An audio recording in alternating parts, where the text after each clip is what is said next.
আজকে সুন্দর কিছু গল্প শেয়ার করি আপনাদের সাথে। একদিন একটা ইঁদুর খাবার খুঁজতে খুঁজতে রাজার ঘরে প্রবেশ করলো। সেখানে কোনো খাবার জিনিস না পেয়ে সে একটা হীরার টুকরো গিলে ফেলল। এদিকে রাজপ্রাসাদে হীরা চুরির কারণে হুলস্থুলুস বেঁধে গেছে। রাজা মশাই জ্যোতিষকে ডাকলেন। গণনা করে জানতে পারলেন হীরার টুকরোটি একটি ইঁদুর খেয়ে ফেলেছে।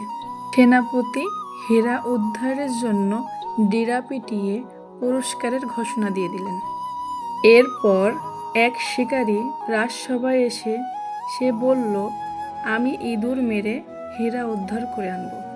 শিকারী যখন ইঁদুরটির খোঁজে বের হলো, তখন সে দেখতে পেল হাজার হাজার ইঁদুর একে অপরের সাথে দল বেঁধে রয়েছে। আর একটা ইঁদুর সে সবার থেকে আলাদা এক জায়গায় ইটের ওপরে বসা, যেন সে সিংহাসনে বসে আছে। শিকারী তখন ওই ইঁদুরটার পেট ছিঁড়ে হীরা বের করে এনে রাজার হাতে দিয়ে দিল। রাজা মশাই অনেক খুশি হয়ে শিকারীকে তার প্রাপ্য পুরস্কার বুঝিয়ে দিয়ে জিজ্ঞাসা করল, হাজার হাজার ইঁদুরের মধ্য থেকে তুমি কিভাবে বুঝলে যে ওই ইঁদুরটি হীরা চুরি করে খেয়েছে?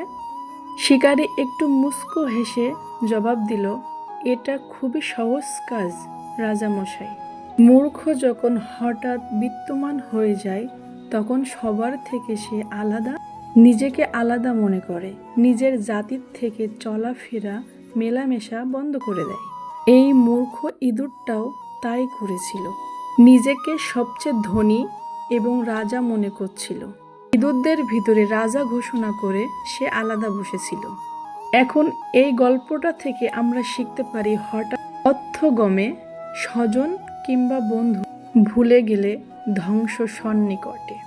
আবার আরেকটা বিষয় খেয়াল করেন, মানুষের স্বাস্থ্য এবং সম্পত্তি অনিশ্চয়তা সবচেয়ে বেশি। আজ হয়তো আপনি সুস্থ, সম্পত্তির মালিক, শক্তিশালী আছেন, কিন্তু কাল কি হবে সেটা কিন্তু কেউ জানে না।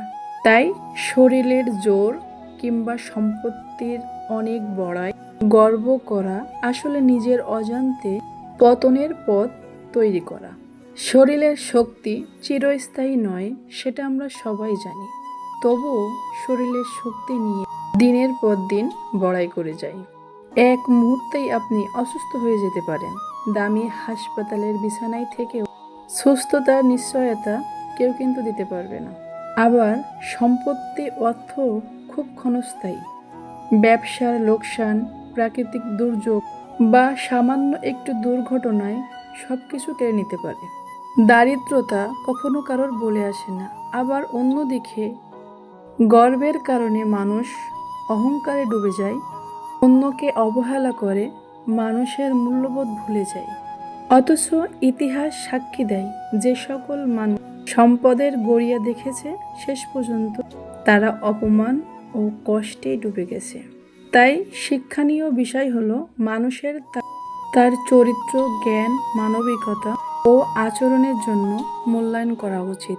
শরীরের শক্তি কিংবা সম্পদ দিয়ে নয়। নম্রতা ও বিনয় সম্মানিত করে, আর গর্ব মানুষকে পতনের দিকেই ঠেলে দেয়। শরীর ও সম্পত্তি সাময়িক সম্পদ, যা যে কোনো সময় হাতছাড়া হতে পারে। এগুলো নিয়ে গর্ব নয়, সৃষ্টিকর্তার কাছে প্রার্থনা জানান, কৃতজ্ঞতা বোধ করুন।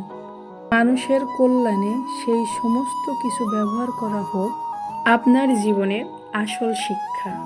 আমার গল্পগুলো যদি আপনাদের কাছে ভালো লাগে, লাইক, কমেন্ট, শেয়ার করে পাশে থাকবেন। কে কোথা থেকে দেখছেন কমেন্ট বক্সে জানাবেন।